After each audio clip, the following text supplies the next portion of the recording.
Latin America in a J-term class my sophomore year. I went to Mexico on a program that was called Ojos Abiertos. And when I finished my academic degree, I actually went and worked in Central America with labor unions directly. And since coming home to the States, I work now at the University of Minnesota doing outreach with labor unions here in Minnesota. And so I try to explain some of the issues that you watched about in the film to native-born workers in Minnesota and try to bridge those experiences. I should also say I'm married to a Guatemalan, and so my current information and a lot of connections and experiences also come through his family. I just thought I'll comment on the film a little bit, and my comments to reflect some of my own views on this issue. I was really pleased that the film, I think, brings an important part of this conversation that we don't hear enough about. I think the sort of political aspect of foreign policy actions in the United States are not well enough known and understood, particularly in Latin America. Most of us don't know our U.S. history well enough to know that Santa Fe, New Mexico is the first capital city in the U.S. because it was there before it was the U.S. I lived in Mexico a long time too, and so I think the film is really important. I just want to comment on a couple of things that I thought were missing or that I wanted to add and sort of, add to the conversation. The film, to me, gives a little bit of the impression that the issues, the wars in the 80s and 90s, at least in Central America, sort of ended there. And refugees came here, and there was some discussion of NAFTA in Mexico, but we didn't sort of come to the current point of what's the aftermath of these legacies. And the things that I think are most prevalent that continue to fuel migration are insecurity and extremely high levels of violence through much of Central America, higher in some cases than during the wars.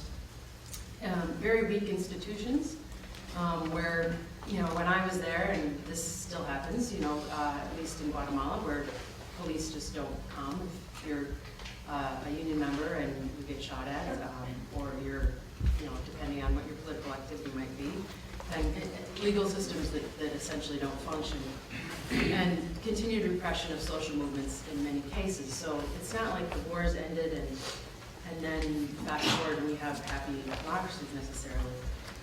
And the other part of that is that the status for political refugees that was really, I think, talked about in the film has become, doesn't fit as well with many people who are maybe trying to escape violence and persecution currently. For example, refugee status is based on just sort of a legal way you can come to the U.S. If you can get that, you could get that in a Cold War context where, depending on your political affiliation, that might apply to you or your family. The current kinds of violence that is based on drug trafficking and gang violence or witnessing crimes, it's much messier, and it doesn't lend itself to applying for asylum in the same kind of way. So the categories for legal migration don't really fit the patterns of violence that are going on currently. The other thing I want to mention, aside from sort of what were the repercussions of those wars, is that the U.S.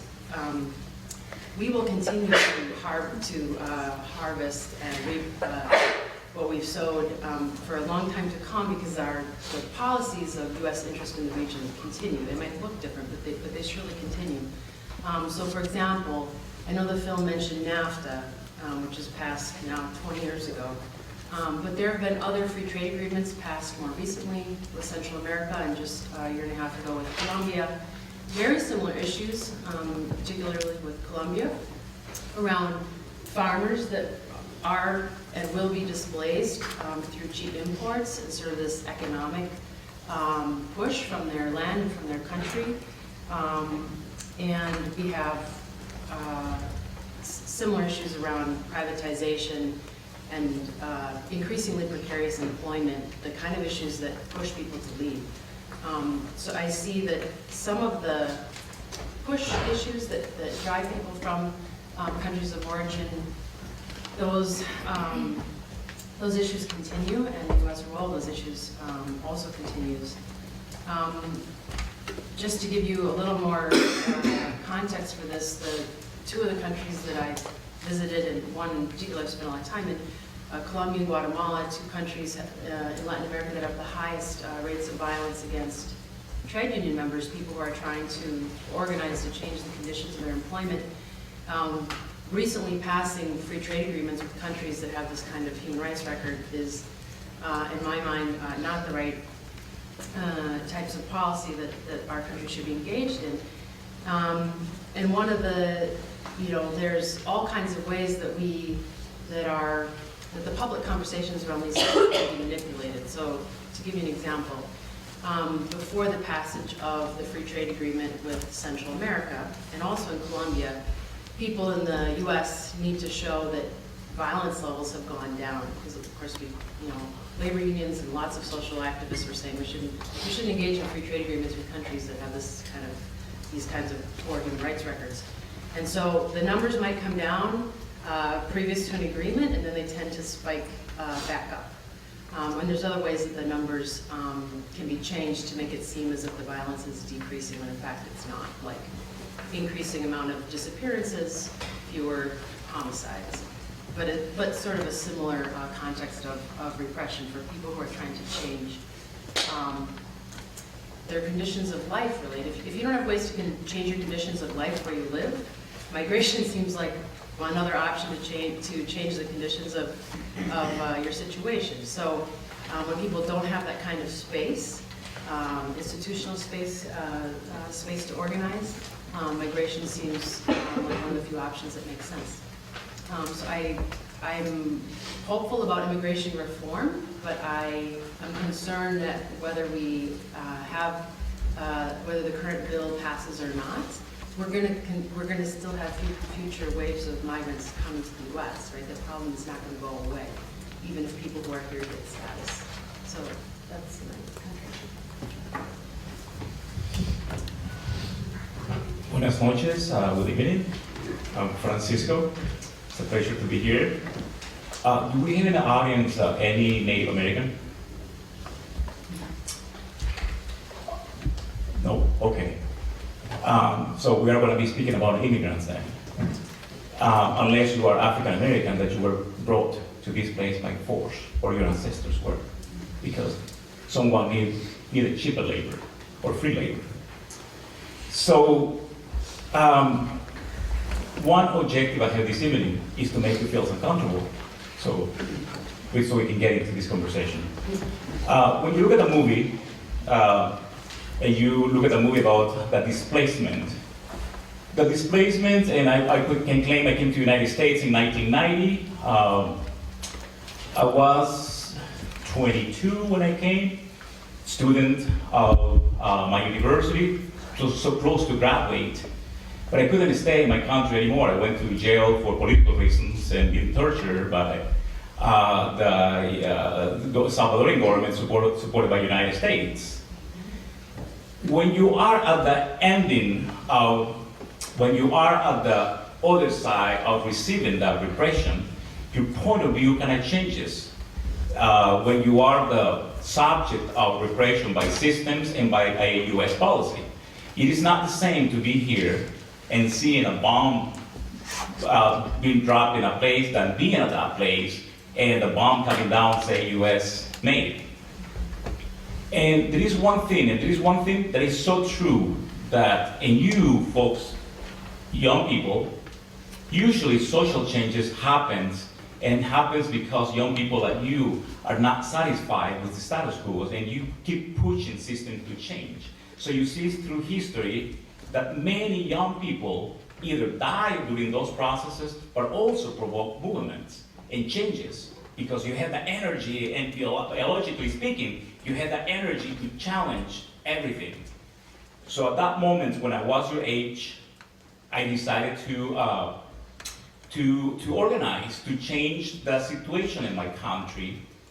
And for instance, if you were in my country back then in the 80s, and this group of us together, Because we're speaking about politics, most likely some of you wouldn't be able to make it for next day if you were carrying with you a book about social studies. Just to be a teacher or teach or learn or being a student of social or political science, you will be the subject of a system that didn't want people to think and question.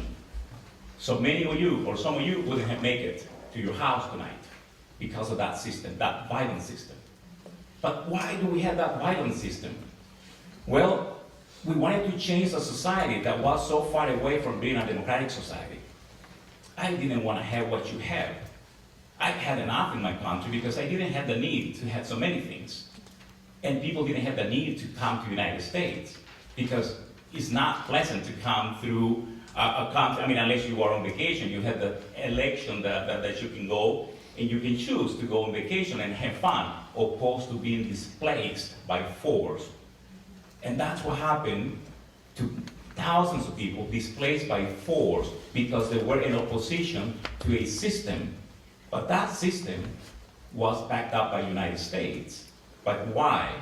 Because the United States had interest in that region. If you remember the Monroe Policy, which is America for the Americans, meaning United States wanted to own the rest of the continent for their own benefits. And if you were in opposition to the United States desires, well, you will become the target, even governments. So our societies didn't evolve as fast as enough as they wanted to because the United States had a policy to stop that. So you have this double effect of a US policy so we can have what we have right now. I can tell you that if you ate vegetables today, a tomato, most likely that tomato was harvested by someone who is making less than minimum wage. So you could enjoy that. Think about that. In order to enjoy what you have, somebody else has to endure a very tough condition. And who is that person going to be?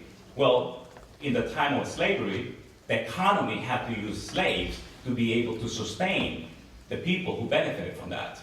In today's time, you need immigrants, and most likely people of color, who are going to be earning those jobs or those monies that nobody else wants to, or those jobs that nobody else wants to do. So in this relationship, someone benefits from, and not having an immigration reform benefits a sector of this society that wants to make even more money than what they make right now. Obviously, it doesn't affect only immigrants, but also it's going to be affecting some of you as you are losing your rights as citizens as well, because somebody else wants to make a lot of money. So we are kind of together in this situation. I came in 1990, displaced by the Civil War, came without documents to the United States, had to figure out how to move around. I had to learn the language. If you want to ever experience that, I will invite you to move to another place without papers and without knowing the language and without having the support that you may need or the privilege that you may need, and figure out how you survive. So you come and survive and on what you can. And through that, eventually I was able to have documents. Within this process, for instance, some of the questions that became clear to me in the society where I was is, number one, who am I in this society? Because in my country, I didn't have to call myself Latino, for instance. It wasn't until I came here that I was like, okay, what is that? Why do I have to put myself as a Latino and identify myself in relationship to other people? And then there were other things that in the new place I couldn't understand. Why do I have to be followed when I go to the store? Why I have this security person asking me things if I haven't done anything wrong? Well, in the society that I was in, just to be a person of color is the wrong thing to have, because you bring with you the suspicious of being someone who steals things. So you have to demonstrate that you are capable of not only that you are honest. Honesty is something that you didn't earn with the privilege because I was a brown person. So you had to earn it through showing to other people. So through that world, I had to navigate and obviously to understand what it's like to live in a society like this and identify myself and also deal with the biases I have toward other people of color as well. So within that context, for instance, part of my job as a director of a community center is to work with communities, and right now, for instance, I'm working with the City of Minneapolis. The City of Minneapolis is an institution that is not diversified at all, and also looking for ways to diversify the city as a means to better our communities. Poverty exists because there is some structural racism in these societies, and the society disengage people and give some people some opportunities not to others, so that the playing field is not equal. So, in this issue of immigration, part of our job is to demonstrate that immigrants come and produce and provide support to this society in ways in which it is not seen or doesn't want to be understood by some policymakers. So we have been working a lot on the issue of immigration. Why, for instance, we believe that path to citizenship is important.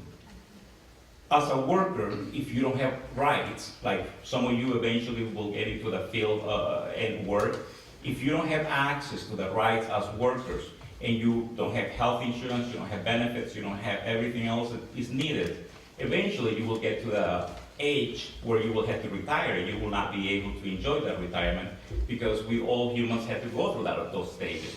Not having rights, not being a citizen, means not having rights, the rights to be able to enjoy that retirement when you get to that point in life, which is one of the challenges about the Programa Bracero. I don't know if you read about that.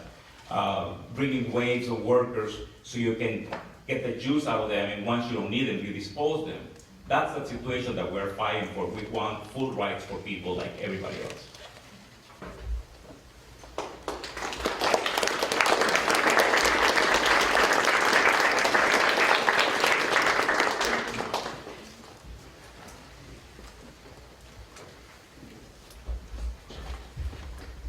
Thank you for the introduction.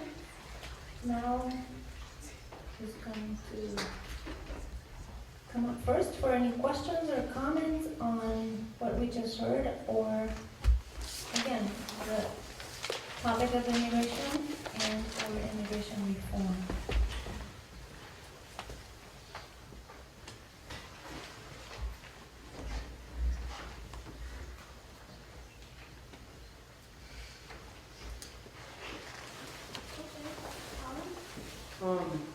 You just finished talking about fighting for equal rights, which I agree with, but I'm just curious. I've heard a lot of different proposed systems on how to do that. Is there a certain way you think we should go about initiating that or starting it?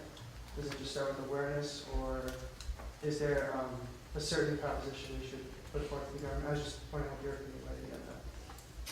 Thank you. I think that an important thing about equal rights begins with understanding who are affected in any situation.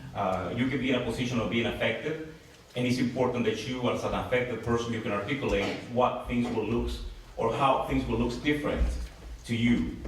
So that's the beginning, awareness, because once you are affected in whatever issue it is, that begins with understanding. And for instance, if you are affected for whatever reason and you ask me to support you, I become an ally to you because you are affected. And then I will educate myself about the issue that you are talking about. From there, we can build community, and from there, we move into whatever strategies we have. Some of the things that we do in Minneapolis is to understand the difference between being an affected person and being an allied person, because two different experiences. And from there, you build community and also trust. And for instance, well, that was is a one big step. The second step is, how do you propose ideas? And for instance, I don't know how many of you already have done some civic engagement in terms of engaging your state representatives. So you figure out if there is an issue, you come with the people affected, you articulate your thoughts, and go to your representative. going to your representative is just one way to be vocal about an issue. Obviously, there are many other strategies, but that's one way in which you can engage and participate. If I may add just really quickly, I think it's also really important to understand that that group, you want to put a number like maybe 11 million or so, it's not just a group. They're human beings just like you and I. I think when you stop acknowledging that they're humans and they're just a number who we could do A or B or C and not really see how that's going to affect their lives. I think that's the most important as well, acknowledging that they're human beings, just like everyone else. And I think that's, once we start losing sight of that, then tend to go south. Dan, And I have a follow-up. Mary, could you answer that question? The people you work with are predominantly white Minnesotans. I think there's an important distinction here to make about who can become, quote-unquote, a victim or someone who needs their rights protected. It isn't only people of color, right? I mean, the people you work with in general, it's a wider group, right? So you could just talk about who can become in this society, who needs to fight for their rights. Yeah, well, we all need to fight for our rights, right? And working with the labor movement, which is, I know that people probably might not be as familiar with labor unions, but folks who are organized in the workplace and who generally fight for workplace rights, and in many cases beyond that. Finally, the official organizations of the labor movement in the last 15 years have come out very forcefully arguing for immigration reform. Not just because the idea is to have new immigrants join labor unions. Anybody can join a labor union or advocate in the workplace. But because it's become very, very clear that when there is exploitation and mistreatment of workers who are working for less than minimum wage, who are facing all kinds of difficulties on the job, that actually impacts everybody. That brings down standards for everybody, that we all need to be concerned about that, and in fact, we're all impacted by that. What happens in one segment of the economy actually affects in other segments as well. So there is some recognition, I shouldn't say a lot, there's some recognition that our fates together as workers are actually very linked, and that organizations that maybe haven't always been at the forefront of civil rights in particular have really come a long ways. And I'm not sure if that's exactly what you're trying to get at. I will say, there's some very positive steps on that front. I'll just mention a couple. Here in Minnesota, labor unions, for example, one that represents state workers that's called AFSCME, even though they don't have any state workers who are going to benefit from this, they're actually supporting financially in other ways the formation of a new worker center in St. Cloud that is actually supporting immigrant workers and trying to work with folks to organize, to resolve, and improve their labor conditions. And so there is a real recognition that we would all benefit not only from immigration reform, but from people not living in conditions they can't pay their bills, they can't, where people are unable to have the basic necessities that they need. There's been cost of living estimates done in Minnesota. If you have a family of 4 with 2 working adults, you need a job that pays about $14 an hour to cover your basic necessities. That does not include savings, vacation, retirement, and again, it presumes some sort of employer-paid health care, which of course most people don't necessarily have, to support a family of 4. And you think about the preponderance of immigrants who are working low-wage jobs and in many cases less than minimum wage and getting some of their wages in fact stolen and not paid.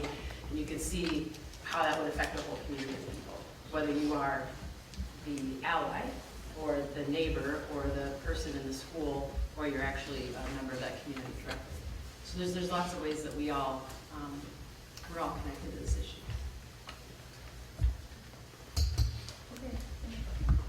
My question is going to be pretty broad, so I'll try to define it. Where does language kind of fit into this whole debate, and more specifically, what are your opinions and your experiences about for learning English for the two of you on the sides and learning Spanish? And in addition to that, how do you think language education needs to fit into the debate? Because I think the resistance, people who resist a lot immigration reform, do so because they worry that there will be an influx of Spanish speakers who won't learn English and therefore will not be able to assimilate into the U.S. culture. So, what are your opinions about that? Your assignment tonight is going to be to call your dad or your grandpa and ask at what moment they lost their language.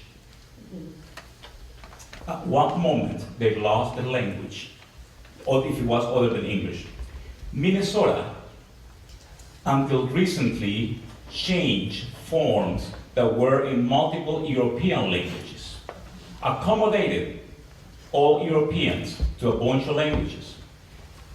Was late, I would say 1900, I may be wrong, if you were with a visa, no, not a visa, a green card, European with a green card, you were able to vote in Minnesota. As things evolved and the immigrants changed skin, the situation changed as well. Studies are showing that, or shows that people are willing to learn another language. That's not an issue. The issue is when you put that as a condition to earn citizenship, because that condition wasn't put when Europeans were here. So think about why the system works that way. My mother, for instance, she is 67 right now, and she became citizen about 3 years ago, and I had to study with her the test. She was allowed to take the test in Spanish, but also had to learn the U.S. history.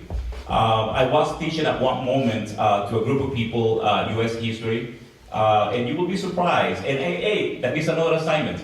Take the citizenship test. It is fun. Take it and see what you think about it. But I think people are not rejecting the idea of learning the language. But languages is a skill that not everyone has. I mean, I don't know how many of you, how many languages speaking, but if you haven't tried another language, try it and tell me what you think. And that should be that a reason for you to graduate from college, for instance, to speak fluently another language. So those are some of the things that you think about it.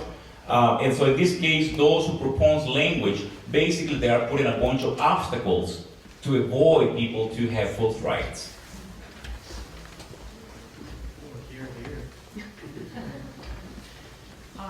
I just want to add one other thing, which I was taking this a little different direction, which is that as somebody who, I grew up in rural Minnesota, and I started learning Spanish the hard way. I didn't grow up speaking at home. I started learning it here, in fact.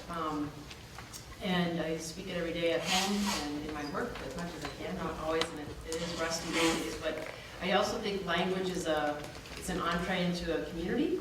I know I have much more acceptance in the Latino community, being white, because I speak Spanish more or less fluently. There's cultural understandings that come with language, and that you all know this if you're studying language, but I think it's still, unfortunately a common situation where I see people that I know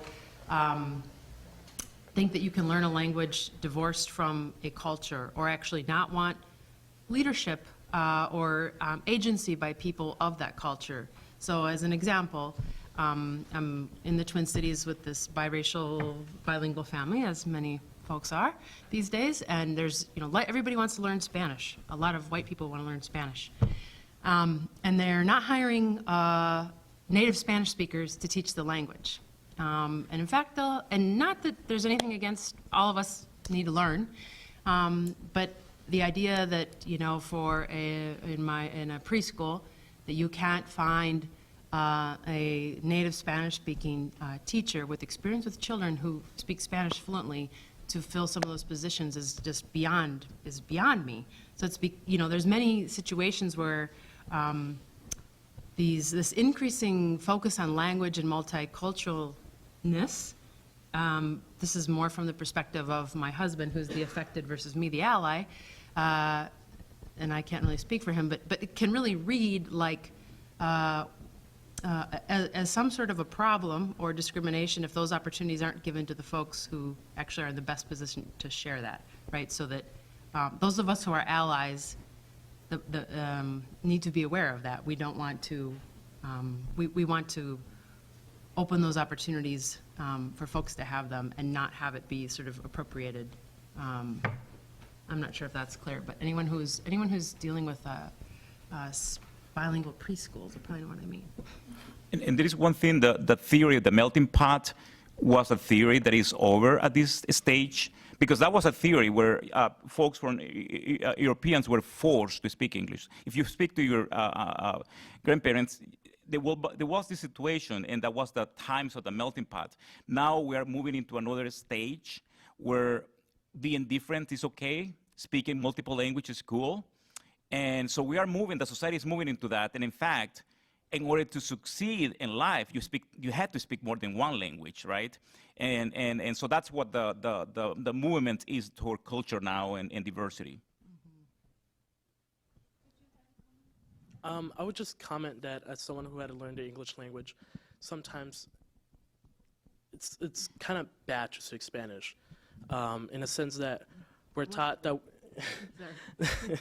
we're taught that we have to forget Spanish because we have to Americanize and have patriotism to our country. So, I mean, I've forgotten a lot of my Spanish, and that's because all I do is speak English. And I see where you might have gotten that question. It's where you see other ethnic groups who have comes, like those who are Asian, who quickly assimilate or who quickly learn the English language. And why hasn't the Latinos gotten onto that bandwagon where they have to learn the English language really quickly? And I think it's because if you look in the West, all of that belonged to Mexico. So in the sense that we're not moving as far as Japan, China, and other countries where you're so far removed from your own country. Whereas you look at a lot of Latin American countries, they're just south of the border.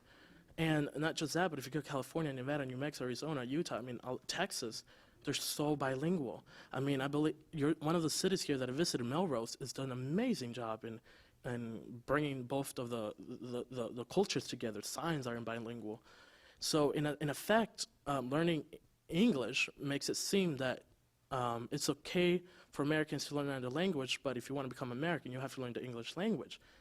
I'm sorry, but it's like, if you show me exactly where in the Constitution, any law that says that the United States is an English-speaking country, and by laws you have to speak English, there's not one law. Actually, there's a law that says against that. So in a sense, yes, learning English is effective, but also learning multiple languages.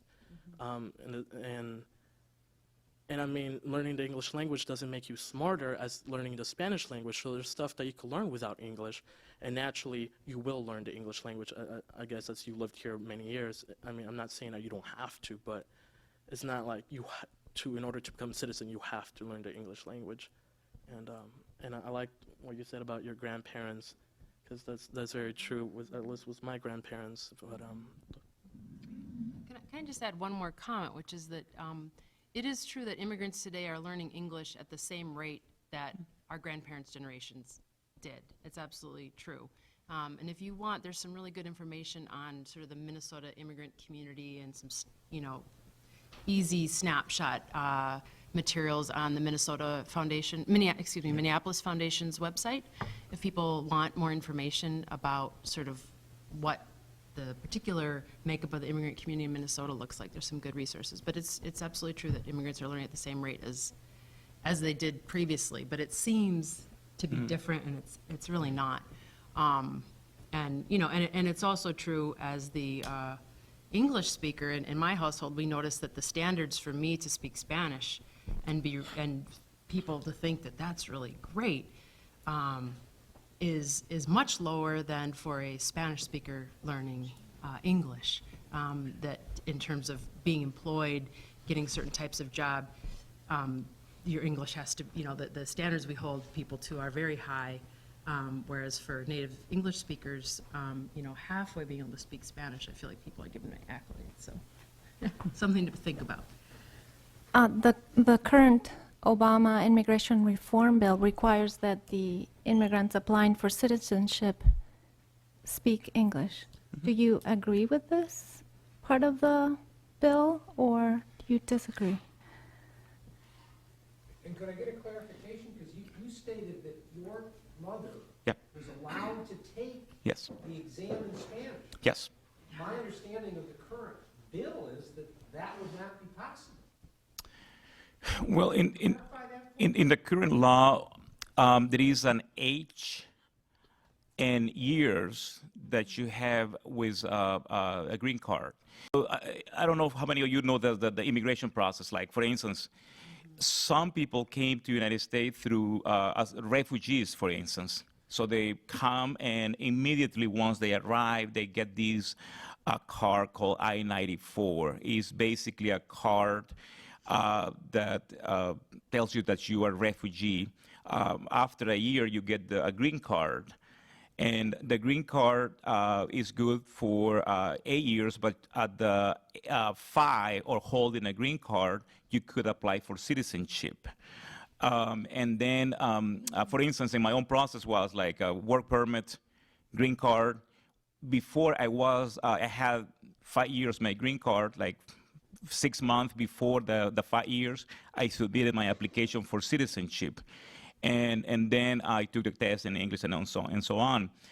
But when there is an age situation, so my mom had this combination of age and so many years with a green card, and then you are allowed to take the test in Spanish.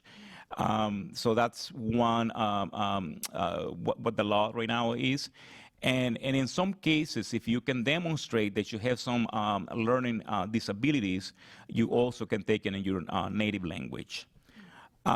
So those are some of the provisions, and I don't know if the Obama, and in fact, I don't even know if Obama has a bill. There is a Senate bill. Yes, so there are a bunch of provisions, and I don't know how many people have read those, but there are thousands of pages. But it appears that some of the things that the Republicans in this case want, or I wouldn't say that Republicans, because there is a sector within the Republican Party that wants to put other conditions for that.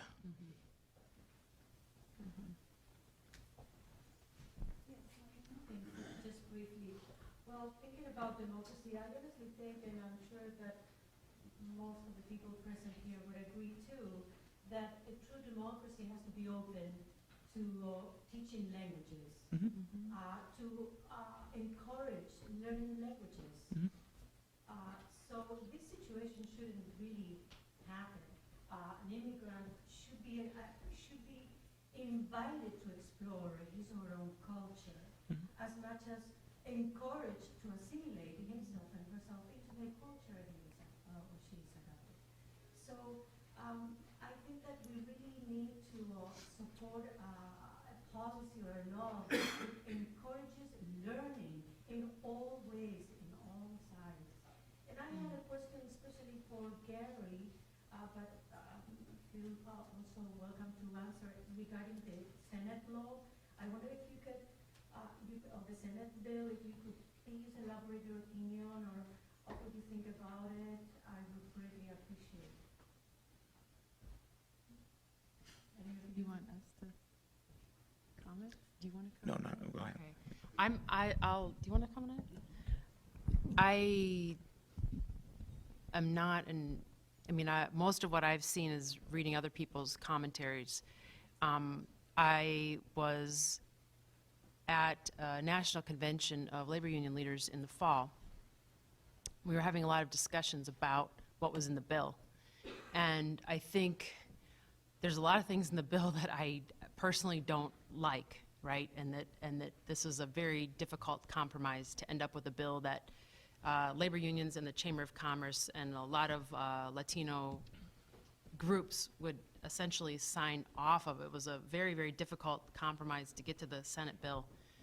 And a lot of those folks were expressing that if any of any of the provisions that sort of the more progressive-minded folks fought for were removed, or there were any more barriers added, that this compromise would pretty quickly fall apart. And I know that's another question that Gary has. But for example, this idea that, you know, you're going to secure the border first, the increased spending at the border, the kinds of abuses that that's led to. Even some of the guest worker provisions, I think are difficult for many of us to swallow. But this is the nature of, you know, political compromise, and I'm sure other people could speak more about their opinions on it. But just to emphasize that it's, you know, there's probably nobody who really likes it, because it has a lot of enforcement measures at the same time that it has, you know, a long and expensive pathway to citizenship that will, for sure, the numbers I've heard are, you know, that 4 million out of the 11 or 12 million would actually be excluded from this, because you have to actually show that you've made a certain amount of income, and you can't have a break in your employment. So for example, women who are here who are staying at home taking care of kids, the way that this will work for many groups is it'll be difficult to, A, pay the fees, and B, fulfill some of the requirements with the bill as it's currently framed. So there's going to be a bunch of people who are left out. And then it's also a question of what's going to happen to those folks in our economy and in our society, because it's not that everyone who's here now is actually going to, would qualify under these sort of strict provisions, as I understand the bill. And if I could also add something regarding the borders, I'm thinking not only of the physical borders per se, but something that worries me a lot, and I think it should be also taken into account, are the mental borders that people have. What makes, for instance, a police officer in Arizona to just stop a Hispanic-looking immigrant in an area that is not predominantly Hispanic and immediately ask for papers, things like that. I think that there's a border in that case that is not the physical border that we're always thinking about, but something perhaps even more stronger and more powerful to be seen. Did you want to comment? Maybe it's a good place for questions I was going to ask. As bad as the Senate bill is, politically, it probably has absolutely no chance of passing. It's too progressive from the perspective of the mainstream of the Senate of the House Republicans. But on the other hand, they're not giving up. People follow the news. Within the last 3 days, they had a retreat, and they're going to come up with a proposal. And their proposal is going to be that the people who came, who are as adults, be legalized. In other words, that their circumstance would be that they could not be deported. It would be legalized if they could demonstrate that they hadn't broken laws and the like. But they would have no path to citizenship. The people under 18 who came as minor children would be given a path to citizenship similar to the Senate bill. Republicans are claiming that there would be support in the Latino community for this bill because in the Latino community, this is the Republicans' claim, and you're close to the community, and that's why I'm partly asking this, that because it would meet their worst fears, that in other words, that the threat of deportation would be taken away, and because citizenship is such a long ways away, even under the quote-unquote progressive Senate bill, that this is a reasonable compromise, and that should have the support of the Latino community. And the attempt is going to be, of course, to convince the Democratic Party that was mainly behind the Senate bill to get behind this piece of legislation. So if you could comment about it, I'm curious if there started to be conversations in your communities about this legalization attempt rather than the path to citizenship.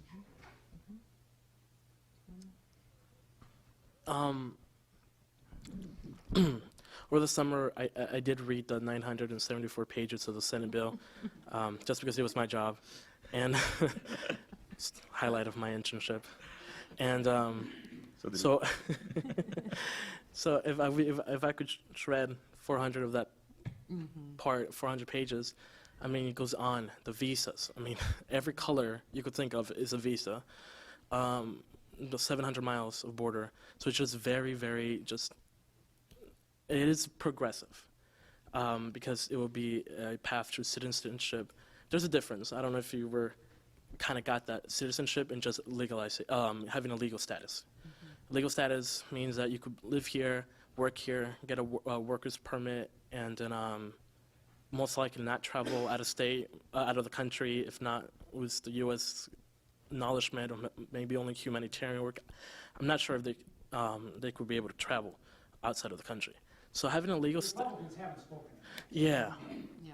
But the citizenship for those children is the part that, for me, is the most important.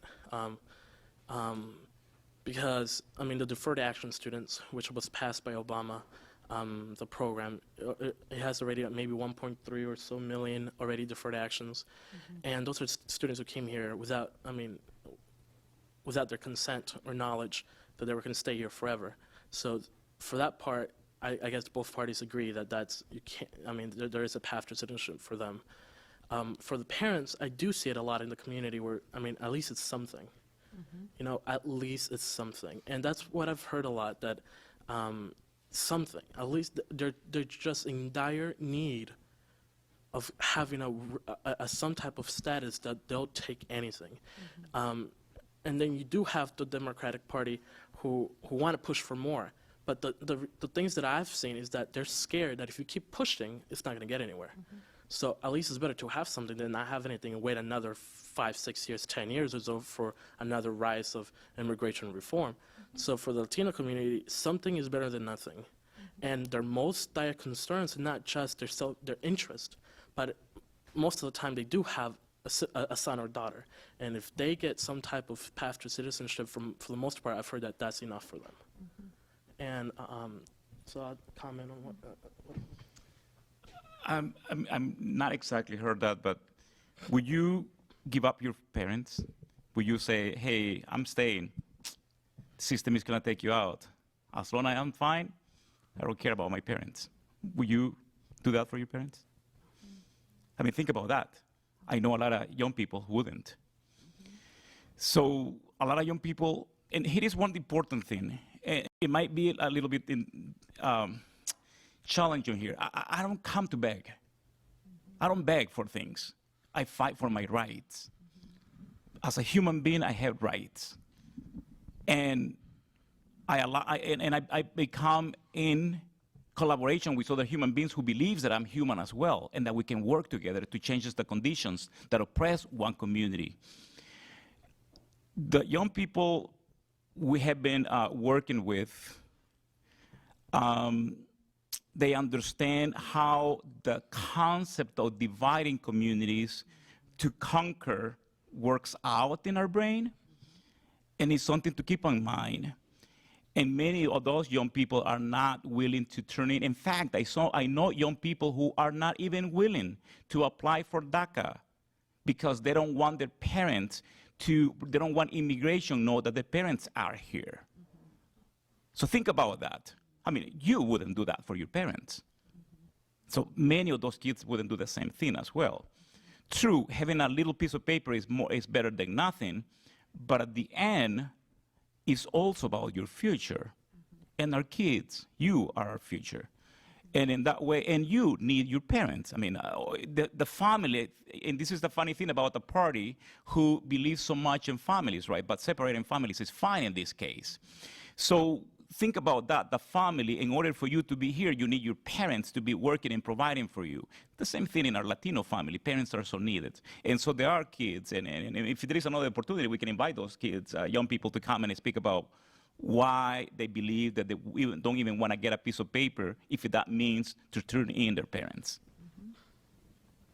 Yeah, I just add, I do think this will get a divided response in the community because of people's fear of deportation and that being such a problem.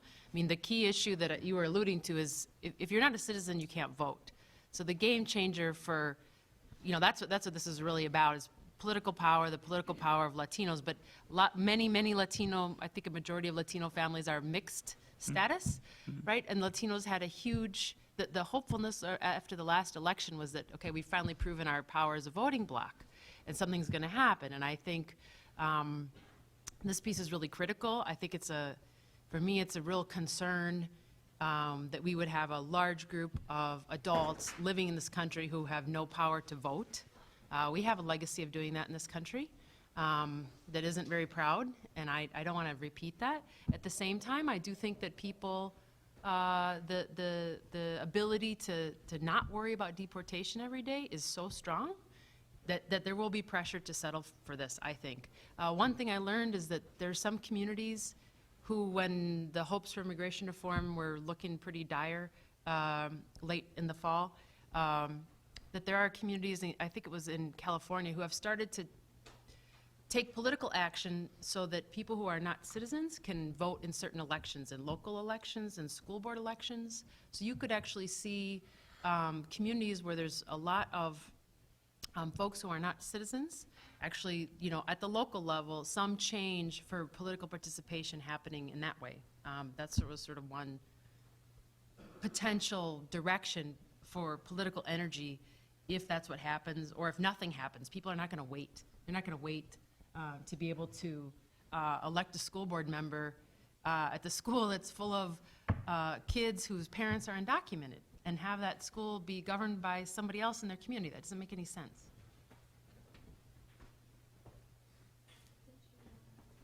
Yeah, thank you all for participating. So within the film, a lot in the immigration debate that we see every day, basically on any news channel or CNN, the Latin American communities are grouped together as one. And in the film, they really touched on how diverse it is, depending on the backgrounds of each community. And I'm wondering about the dynamics once they arrive to America, and how do different groups interact with each other as far as being allies, supporting some kind of immigration reform.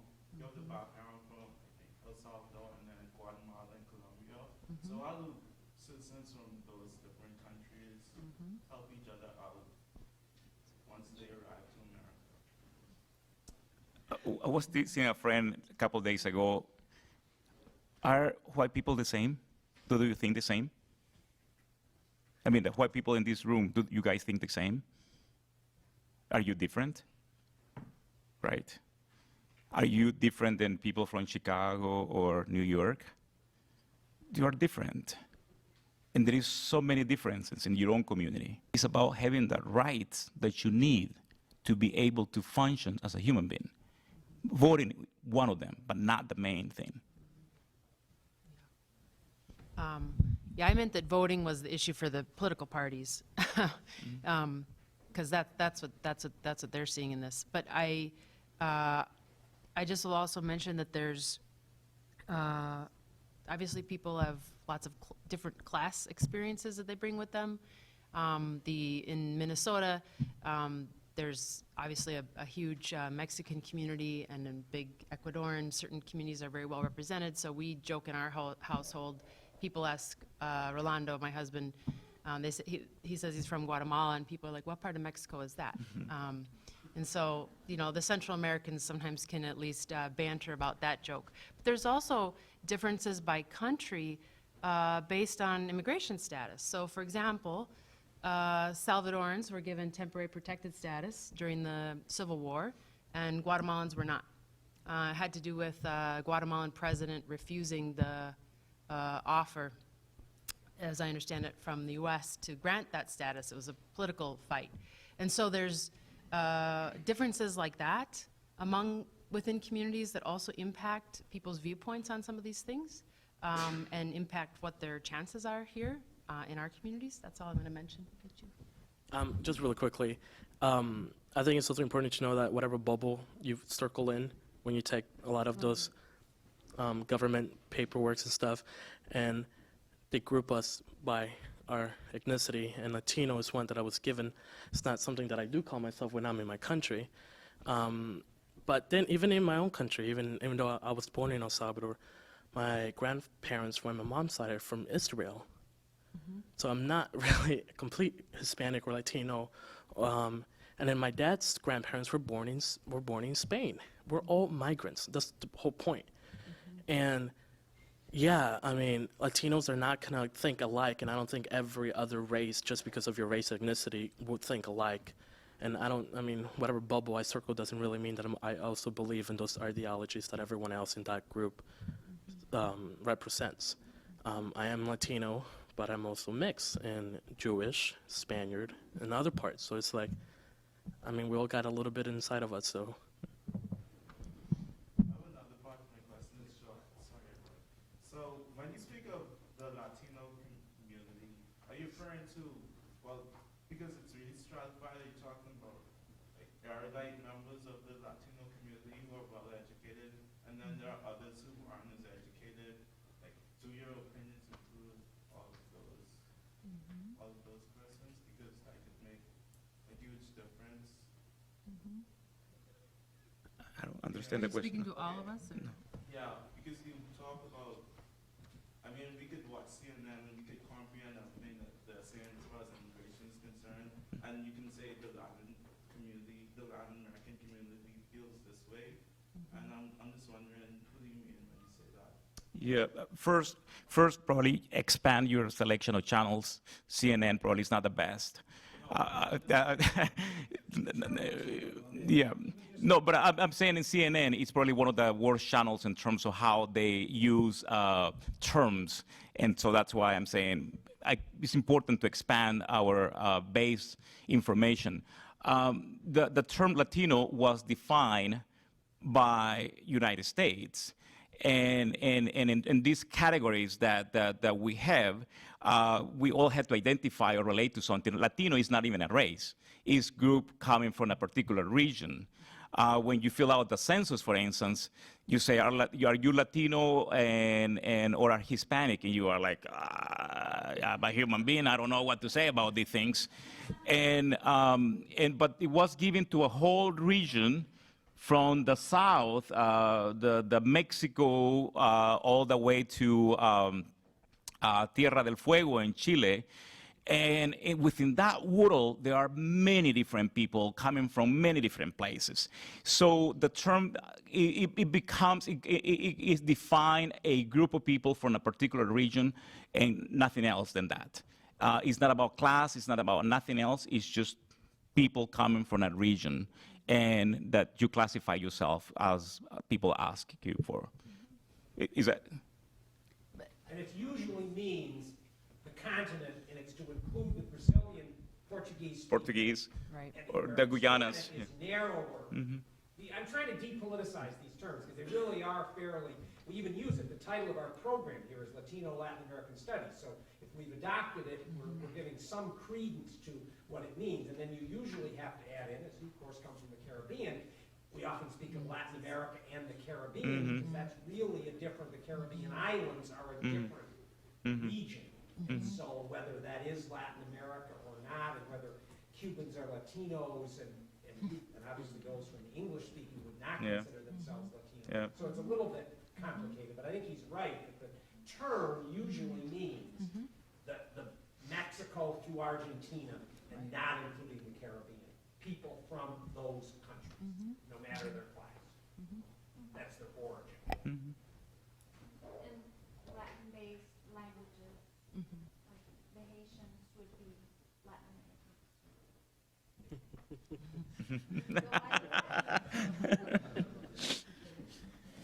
But not the Caribbean. I think we can take one more question or comment and then we'll have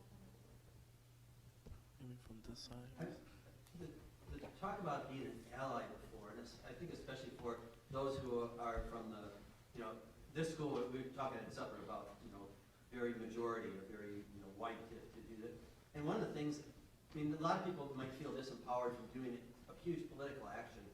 And I was just thinking one of the little things that I did, and I don't know how people would react to this kind of a thing. When my mother I was on sabbatical in Chicago area where I'm originally from. My mother was dying of Alzheimer's.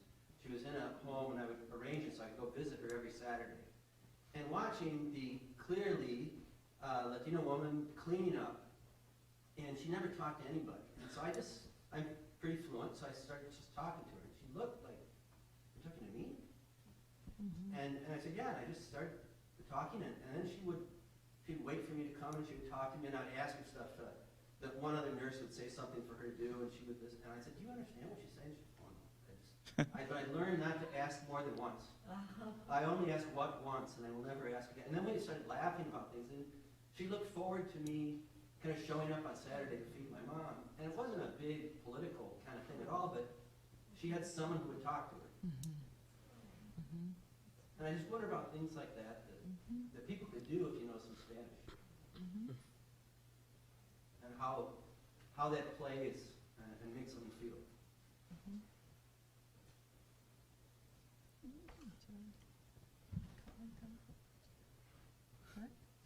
I'm just going to add that with my residents, I'm an RA, but just friends and peers who do know the Spanish language, I do interact with them in Spanish.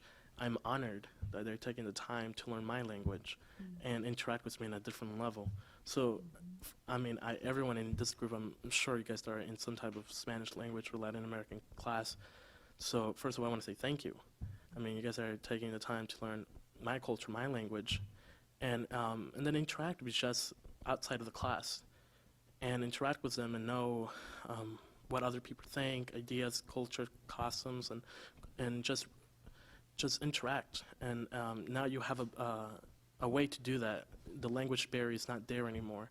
So start interacting and understanding each other. I think that's very powerful. And I'm not sure what another idea that I could point out, but just lean in. Just be the first one to take a step. And it can't be scary. You might make some mistakes and stuff, but leaning in and being part of it, it's better than just be a bystander. One other thing that, just to build off of your example, if people look around and see who's doing work, what kinds of work, and what kinds of work certain kinds of people tend to be doing, and if you can communicate, ask them what their working conditions are like. We do know that students have a great amount of power to impact labor relations in your universities, in your communities, and so, you don't have to start with something large, but when you hear of stories or local issues or campaigns that you can support, sometimes you don't have to do a heck of a lot to support somebody's struggle. You can be an ally in many ways, partly by paying attention to what's going on in your community. As I mentioned before, there is a recently formed workers center in St. Cloud that if anybody wants to get in touch with those folks, we have their information. It's a coalition of organizations that are trying to do this work, and I know they're going to have some different campaigns, and we'll be looking for people to probably places to speak, people to hear their stories, people to come to their events. Of course, there's a lot going on in the Twin Cities, but you don't need to come to the Twin Cities. There's immigrants right here in your community, and undocumented immigrants for sure, from different parts of the world who are here working. And so I think, talking to people, supporting local struggles, getting to know people without sort of making any assumptions about who they are. When I came in 1990, I don't know how many of you have been to Minneapolis, or are from Minneapolis. When I came in 1990, for instance, at Lake Street, hardly anyone spoke Spanish, and I didn't speak English. But in the years to come, Lake Street just changed. The whole Lake Street was one of those places in the city that was declining. The population of Minneapolis, in fact, the population is declining. And populations, workers pay taxes, build roads and buildings and better economies. It's trickle down, right? People and good jobs. So when I came over there, the place was isolated, and now it's a vibrant community. And in my job, I have people, for instance, and I have people that supervise. I have a team. I mean, my whole team is like 20, and they will look at me as the person who cleans the place, and they will look at her as the person who managed the place. And when the person I supervise says, "Oh, here is the director," people don't believe that because Latinos are so connected to cleaning. We cannot do nothing else but cleaning, right? And so from that perspective, it's important to open your mind that people comes in shapes and forms and ideas with desires, and obviously being bilingual is important. Being bicultural is also key. And you may not be fluent in one language, but you also can incorporate yourself into that culture and navigate that culture. Obviously, food is one way to do it, and so enjoy that, and music as well. There are so many places in Minneapolis where you can come and enjoy music and dance and have food and enjoy. So those are some of the things that are a little bit safe to get in, and then you explore the culture. But Minnesota is changing, and we need to go with that wave, because the world is going to be different in 15, 20 years from now.